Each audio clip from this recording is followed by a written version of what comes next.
Depuis l'arrivée des chaussures à plaque de carbone, il semble que les records dans le monde de la course à pied ne cessent de tomber. Ces super chaussures ont été, en premier lieu, mis sur le marché et popularisées par Nike. Ces Vaporfly 4% promettaient une économie d'énergie de 4% pour une amélioration de la performance d'environ 3%. Depuis, Nike en est à sa troisième génération de chaussures à plaque de carbone et toutes les grandes compagnies de chaussures offrent un produit similaire comme chaussures de performance. Mais est-ce que ces chaussures permettent vraiment de meilleures performances? Depuis les premières études sur la Vaporfly 4%, plusieurs dizaines de publications scientifiques ont exploré le sujet. Ce qui en ressort, c'est que l'amélioration générale de la performance avec une chaussure à plaque de carbone par rapport à l'ancienne génération de chaussures de performance serait de l'ordre de moins de 1%. De plus, il y aurait une grande variabilité sur l'amélioration de la consommation d'énergie chez les coureurs élites et les coureurs amateurs.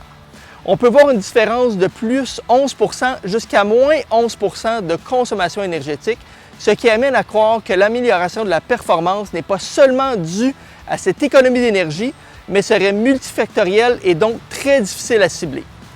Chez les coureurs récréatifs, on explique une bonne partie de l'amélioration des performances par une diminution du poids de la chaussure.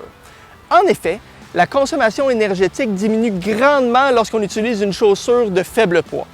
C'est pourquoi les chaussures de performance ont toujours été de plus en plus légères. Les nouvelles chaussures à plaque de carbone offrent un poids minimal pour une chaussure qui a des caractéristiques similaires en termes d'épaisseur et de rigidité par rapport aux chaussures traditionnelles utilisées par la majorité des coureurs récréatifs. Donc, on peut facilement passer d'une chaussure à l'autre sans compromettre son confort ou la protection pour laquelle on est habitué. De plus, il semble que l'effet placebo de courir avec une super chaussure serait non négligeable dans l'amélioration des performances. Si vous prévoyez utiliser votre nouvelle chaussure à plaque de carbone lors de votre prochaine course, voici un conseil important. Les études biomécaniques sur le sujet démontrent une modification des paramètres cinétiques et cinématiques avec l'utilisation des chaussures de nouvelle génération.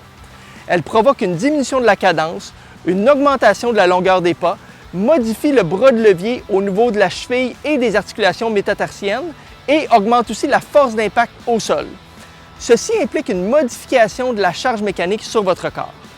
En préparation à votre course, il faudrait donc vous adapter à votre nouvelle chaussure en augmentant progressivement le nombre de kilomètres effectués avec cette chaussure à chaque semaine.